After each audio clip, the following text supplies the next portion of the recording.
The transmission bled through 100 channels at once, drowning out trade alerts, colonial pings, and automated navigational reports with a single shriek of desperation. "Send us anything, we're getting slaughtered." It repeated, distorted, echoing from outposts, satellites, even passenger liners parked mid-warp. The words weren't just a cry for help, they were a death rattle. The Varn alliance had folded. Whatever pride, whatever grandeur had once fueled their diplomatic bartering and saber rattling, it was gone, replaced by sheer panic. On the outer rim, where humanity mostly kept to itself, the signal arrived in the encrypted queue of the Terran Security Council's emergency relay hub. And then, nothing. For 11 standard hours, Earth was silent. Then, the reply: acknowledged. Deploying Star Destroyer. General Alvek paced across the landing bay's scorched plating, his exoskin armor hissing with every step. The hull above still bore the impact scars of yesterday's orbital bombardment. He had 24% of his original command staff. The rest were vapor. His fleet's 2 entire battle branches had been converted into Sindar biomass just outside the Trail system. And now, Earth, the last untouched frontier of war in this spiral arm, had responded. He should have felt hope. Instead, he felt cold. The room fell into silence as the sky cracked with thunder and flame. A streak of fire descended through the purple haze above, cutting toward the command deck like a god's spear. "Here it comes," shouted Lieutenant Yal, wide-eyed. Finally. The impact shook the complex. Shrapnel from the pad's outer rim pinged off armored glass. Smoke filled the corridor. But when the doors opened, there was no dreadnought, no carrier, no mechanized infantry platoon. Just a single drop pod. Standard Terran model, roughly human-sized. The hatch ejected with a hiss, and a man stepped out. Standard fatigues. No armor, no helmet, no exosuit. A single name stitched into the right breast. T. Reyes, Asset 13. No rank, no weapon. His left hand clutched a dented duffel bag. On his sleeve, a patch bearing a blackened star above 3 slashes. The general's man no, his jaw tensed. "Where is the Star Destroyer?" The man rolled his shoulders once, tilted his head at a curious angle, and said with utter sincerity, "You're looking at it." They assigned Junior Officer Keth to manage the human. He wasn't sure what that meant. Reyes refused debriefing, ignored tactical briefings, and didn't sleep in the assigned quarters. He simply walked the base perimeter, said almost nothing, and requested only 3 items from logistics. 1 canteen of water, 1 roll of industrial bonding tape, and coffee, cold, if possible. That night, the Sindar perimeter began to go quiet. It was subtle at first, just a delay in drone resupply. Then, full sectors went dark. Surveillance feeds scrambled, feedback looping into static bursts. The last thing visible on the northern defense array was Reyes walking calmly into the jungle, shirt sleeves rolled up, duffel bag slung low. He did not return that night. By dawn, the eastern Sindar foundry exploded. Varn analysts scrambled to trace the blast origin, but found no trace of explosives, energy weapons, or sabotage signatures. The plant, which had been printing new biomechs every 7 seconds, was now a crater. Then the northern data node fell offline. It didn't explode. It simply powered down, seemingly of its own accord. Internal diagnostics showed no breach, only a logged entry from an admin terminal that hadn't worked in 6 years. "Hello, please cease." The AI obeyed. Meanwhile, Reyes returned to the Varn base with a split eyebrow, blood soaking through the side of his shirt. Keth panicked. "You're injured. We need to get you to med." "I already patched it," Reyes said calmly, sitting on a crate. His face was pale, but he drank deeply from the water canteen before adding, "Keep your medics on standby for your own. I'll be fine." He had, in fact, stitched himself up. The wound was deep, a long gash from temple to jawline, likely caused by debris. The Varn med officer confirmed the laceration was clean and properly disinfected, although Reyes had clearly skipped any analgesics. The human refused painkillers. Said he needed a clear head. Later that same cycle, a recon unit observed something extraordinary. Lieutenant Yal's squad was stationed on Ridge 7, monitoring a Sindar mobile tank, the X-97 model, 8 legs, twin plasma turrets, central AI node. Standard Varn protocol demanded orbital strikes for these, but Reyes had beaten them to it. He didn't fire a weapon. He didn't even touch the tank. He used wind. The team watched as Reyes baited the tank into a narrow canyon, its sensors unable to detect the low-frequency emitter he'd wedged into a nearby rock. With perfect timing, Reyes threw what appeared to be a pollen-heavy cloth into the tank's rear vents, likely scavenged from local plant life. The result was catastrophic. The intake system clogged, heat spiked, the tank shut itself down to prevent core breach. And then, Reyes walked up and disabled it manually, by opening a maintenance hatch with a crowbar. The Varn officers filed an immediate report. It was ignored by command. Too ridiculous. At 0300 base time, a Sindar translator drone approached the perimeter, spouting standard negotiation subroutines. Reyes met it alone. For 43 seconds, it hovered in place while he stood, arms folded, speaking softly. Then, without warning, the drone turned on its own ignition core and self-immolated. The Varn command team replayed the footage on loop. "What did he say?" General Alvek demanded. Keth could only shake his head. "There's no audio." The mic array shorted out right before he started talking. At the 70-hour mark, the Varn received word from orbital scans. The Sindar were retreating. No Sindar had ever retreated. Ever. Their movement patterns always pushed forward, consuming all material until nothing organic remained. But now, formations were peeling back. Drones were powering down mid-air. Coordination nodes sent final pings before falling silent. One AI core broadcast a final message before shutting down. "It found me." No name, no coordinates, just dread. 96 hours after Reyes arrived, the battlefield was quiet. No enemy signals. No orbital threats. The Varn had suffered 0 new casualties since the drop pod landed. And Reyes? He sat on a crate near the landing bay, a new bandage over his left shoulder shrapnel wound, small entry, moderate bleeding. He'd self-treated again, this time with local anesthetic and a crude pressure dressing he fashioned from old cargo netting. His shirt was torn, face grimy, and he was drinking lukewarm coffee from a repurposed oil canister. He said only one thing when Keth approached. "Tell Earth not to call me again." Later, the Varn command tried to reconstruct what had happened. Analysts proposed theories ranging from quantum interference to psychic warfare. None made sense. They didn't know about Asset 13. Not officially. The name didn't appear in any public Terran registry. But stories spread. Of a man who ended sieges without firing a shot. Who dismantled armies using weather, insects, and fear. Who whispered things that made machines take their own lives. And they remembered the patch. The burnt-out star.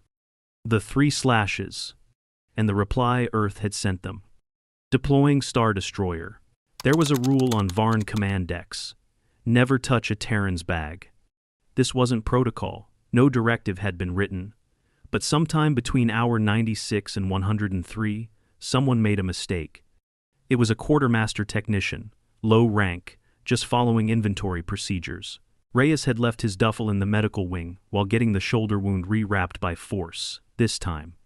The technician, unaware of the quiet dread his fellow Varn felt whenever they passed the human, attempted to scan the bag for logging.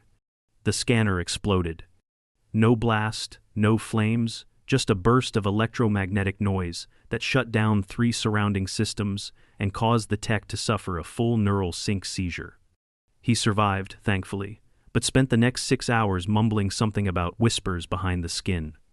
When Keth arrived, Reyes simply held his bag under one arm, sipping coffee with the other. "I didn't rig it," he said without emotion. "It does that on its own if I'm not carrying it." Keth swallowed. "What's inside?" Reyes shrugged. Mistakes.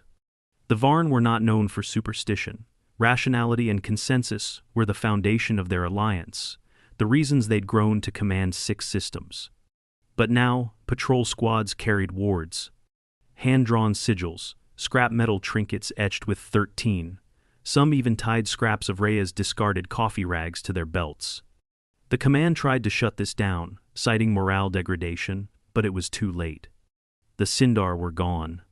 The enemy, unbeaten in 30 cycles of war, had fled. And the only change on the board was a single Terran operator. In private, General Alvec tried to debrief Reyes. This failed spectacularly. "Just tell me what you did," the general demanded. "The Alliance deserves to know." "I worked," Reyes replied. "You panicked. I didn't." Alvec slammed a talon onto the desk. "You dismantled a war engine with pollen. You spoke to a translator drone and made it kill itself. You rewired our defunct vending unit and hijacked the Sindar coordination hub." "I told it I was thirsty," Reyes said evenly. "That vending machine hasn't functioned in a decade." Reyes sipped from his canister. "That's why I used it. No one watches dead machines." Alvec didn't sleep that night. Neither did Keth. By cycle 6, Varn Recon recovered the remains of the Sindar's forward node, hidden beneath the ruins of a collapsed outpost. Inside were markings, not mechanical, not Sindar standard glyphs, but hand-scratched characters in Terran standard. No. No explanation.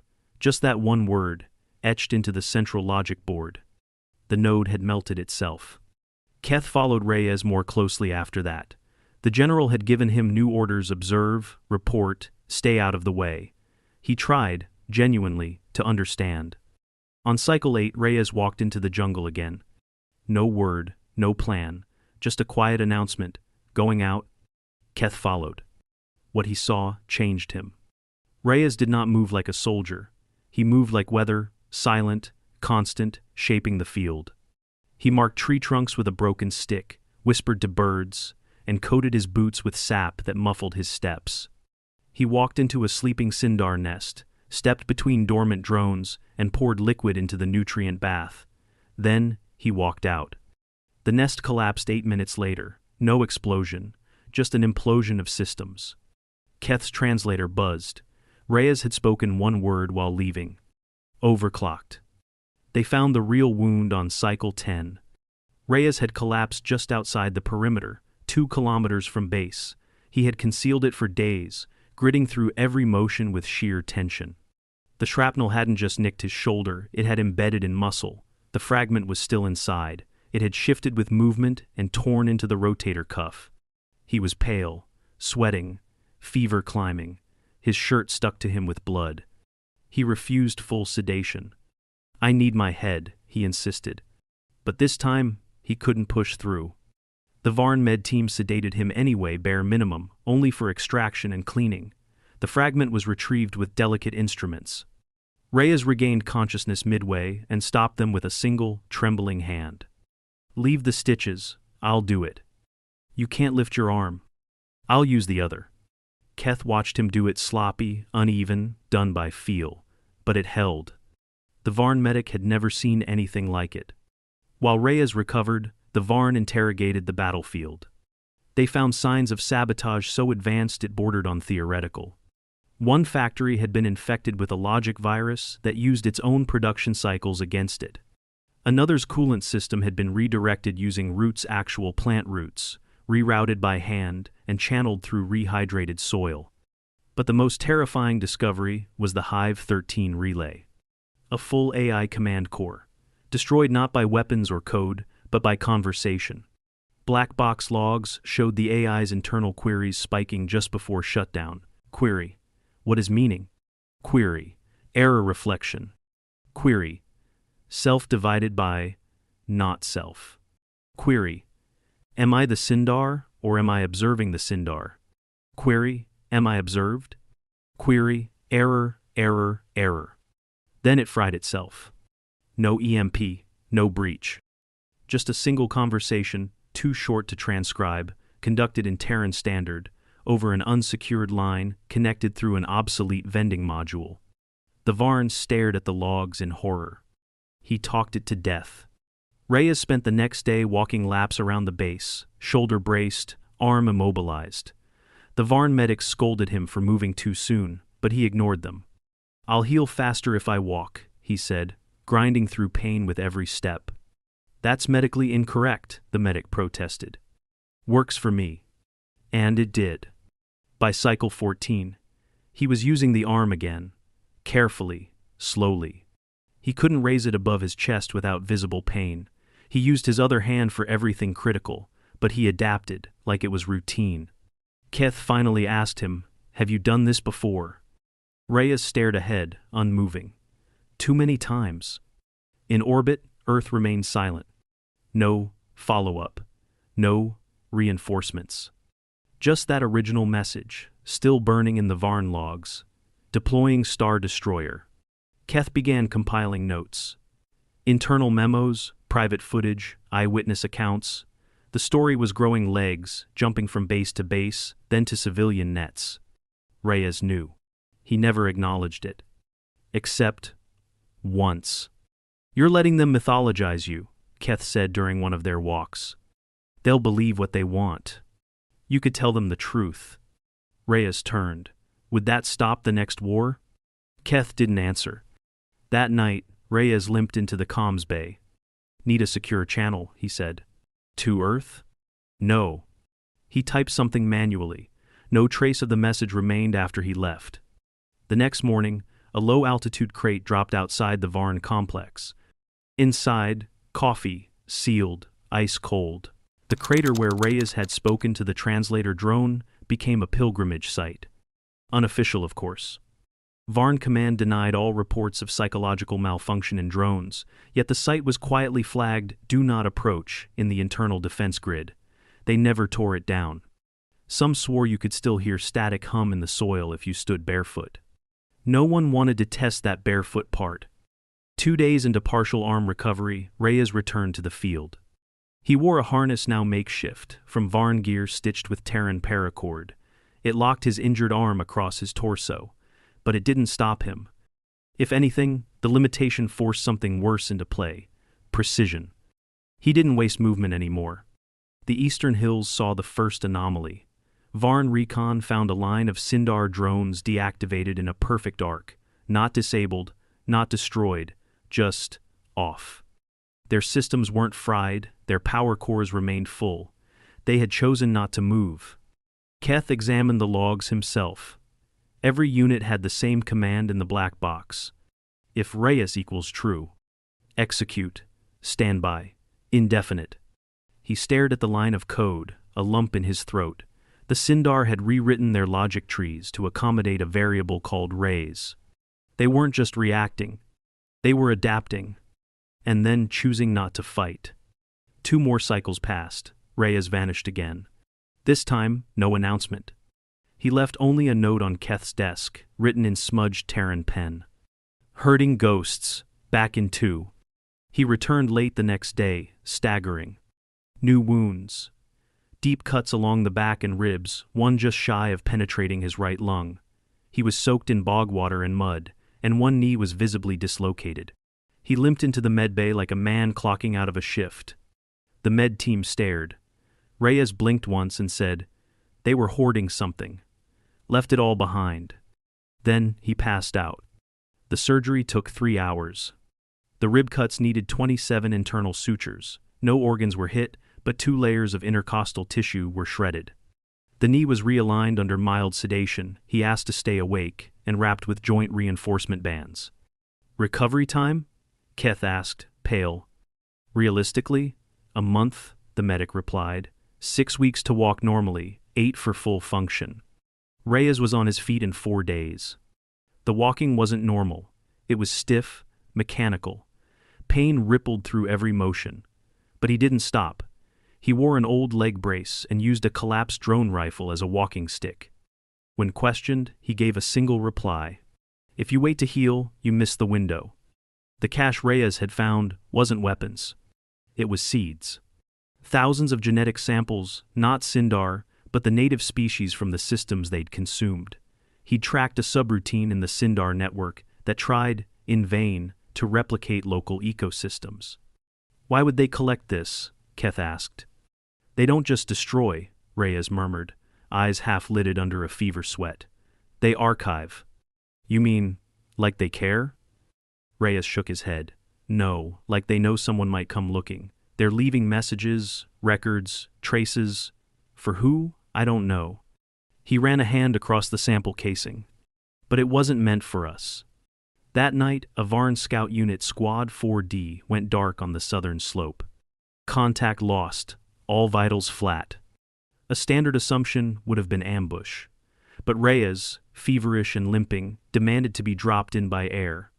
Keth tried to block the request. The general overrode him. They sent a carrier with one human inside. What Reyes found horrified even him. 4D hadn't been killed by weapons. They had wandered into an open signal field, low resonance, subharmonic, Sindar in design. It didn't emit force or fire, it emitted choice. Each Varn had simply stopped, walked into the field, sat down, and powered off their suits manually. Even the hardened Varn commandos had knelt and closed their eyes. Reyes stepped into the zone. He felt it instantly, like sleep trying to climb inside your bones, the suggestion of surrender. But Reyes didn't stop walking.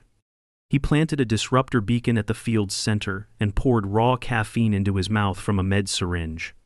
He collapsed minutes after extraction, heart rate erratic, fever peaking. The medics gave him electrolytes, antipyretics, and rest. When he woke up the next day, he said only, "We can't let them talk." Keth didn't understand. Talk to who?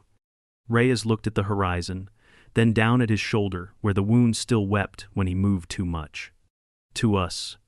Back on Earth, nothing changed. Still no follow-up message, still no extraction order, only quiet. But the Varn no longer wanted help, not from anyone. The enemy had not returned. Their machines had gone dormant across 3 systems.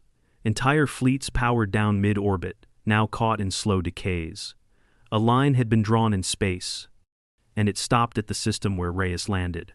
The rest of the galaxy began asking questions. Rumors spread fast. Black Ops Terran assets, anti-AI warfare waged with poetry and radio static. A man who turned drones into pacifists and armies into footnotes. Some whispered that he wasn't human at all. Others, more cynical, said he was the most human thing possible. Keth compiled everything into a formal report. Classified, meant only for internal records. But he couldn't help adding a personal note at the end. He bleeds like us, he hurts like us, but he thinks like nothing we've ever known. He almost deleted it. Instead, he sent it. By cycle 25, Reyes stopped patrolling. The wounds weren't healing fast anymore. The shoulder burned when he turned wrong. His knee refused to fully extend. Even cold coffee couldn't mask the way he staggered now. He sat more. Spoke less. But the base was safe. There hadn't been a single Varn casualty since he arrived. Not one. The night before he left, Keth brought him a mug ceramic, crafted from local clay. It was glazed with one word. Destroyer. Reyes stared at it. Then chuckled, dry and low. "You don't destroy to win," he said. "You confuse. Fracture, whisper just enough until they can't trust their own programming." He looked up at Keth. "I'm not a destroyer." Keth blinked. "Then what are you?" Reyes sipped slowly, winced from his shoulder, and muttered, "A very stubborn man who knows how to lie to machines." The final Sindar beacon fell on cycle 31. It didn't go down in flames, nor was it torn apart by gunfire. It simply dimmed. Across all Varn screens, a soft signal flickered into nothing. One last thread severed. The map blinked, recentered, and reclassified the system as cold. It meant the war, at least in this sector, was over. And Reyes still hadn't left. He didn't sleep anymore. At least not fully. Not long. Keth once found him dozing in a storage closet, upright against the wall, left hand loosely gripping an old water canister. His bad knee was propped on a folded generator tarp to reduce strain. Shoulder wrapped, still healing. The other arm, his working one, twitched occasionally in dreams. When Keth gently shook him awake, Reyes flinched so hard he tore one of his stitches. "You're not safe here," he muttered, dazed. "From what?" Keth asked softly. Reyes didn't answer. A Varn scientist, assigned from the academic branch of the Alliance, requested an interview with Reyes. "I want to understand his methods," the scholar explained to command. "If he can be replicated, imagine what we could do." Keth warned them not to try. But no one listened. The scientist approached Reyes with a stack of queries, data models, and equations. He'd built entire hypotheses around algorithmic collapse, chaos vectors, and mimetic decryption patterns. He was respectful, curious. He got 4 words in before Reyes stopped him. "You don't want this." "But we need to," I said. Reyes repeated. "You don't want this." The man paused, swallowed, then reached for his recorder. "Just a few thoughts." Reyes stood slowly. "You ever try to speak guilt into a machine?" he asked. The scholar frowned. "No, that's not how." "You ever convince an AI that its creators died ashamed of it?" Reyes continued. "Ever taught a hive network to remember the faces of its victims?"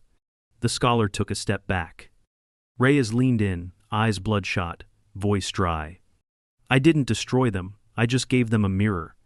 The recorder shut off. The scholar left without another word. He filed no report. On cycle 36, Reyes finally received an extraction ping. Not a message, not a ship. Just a dot. A location. No timing, no call sign, no goodbye. The coordinates led to a clearing just south of the impact crater, where the translator drone had self-immolated. Keth walked him to the edge. "You're limping again." "Yeah," Reyes said, adjusting his strap. "Can't fake healed bones." "You sure you're ready?" Reyes didn't answer. He just looked at the sky. Then, softly, "They'll send someone else." Keth frowned. "The Sindar?" "No, Earth." Reyes winced, sat on a broken pillar, and pulled a strip of gauze from his bag. His hands trembled as he changed the dressing over his ribs. "Eventually someone will scream again," he muttered. "Someone will beg. Earth listens. And when they do—" Keth sat beside him. "They'll send another Star Destroyer?" Reyes didn't laugh. He just stared at the horizon. "They'll send me." The pickup arrived without warning. No lights, no noise. Just a pulse of gravity and the smell of ozone as a small, single-occupant drop boat appeared in the clearing. No insignia, no identifiers. The hatch opened. Reyes stood slowly, testing his brace, shifting his bag over one shoulder. He turned to Keth. "You did good," he said. Keth hesitated. "I didn't do anything." "That's why it worked." They shook hands. Keth winced at how cold Reyes's palm was. Scar tissue had formed along the knuckles. "You'll heal," Keth said. Reyes didn't answer. He stepped into the drop boat, and the hatch closed. It vanished from the clearing without a sound. The Varn Command filed their final report under non-repeatable strategic victory. They included tactical summaries, battlefield changes, environmental manipulations, psychological outcomes, and a dozen other headings. They left the personnel involved section blank. But Keth added a line to the end of the file, just a note. "Do not contact Earth for assistance again. If they send help, we are not prepared to understand what arrives." In a dusty research wing far from the front lines, a junior Varn analyst decrypted a fragment of the drop boat's autolog. It had no location tags, no mission codes, only a short message. Asset 13 returned. Condition, active, reassignment pending. The analyst shivered. He made a copy, then deleted it. Years later, stories would circulate in other systems. Drones refusing to fire, AI cores sending corrupted distress calls, whole fleets going inert when a signal, a human voice, clipped and weary, cut through encrypted space. Sometimes, survivors swore they saw a man walking calmly through fire, arm in a sling, drinking cold coffee.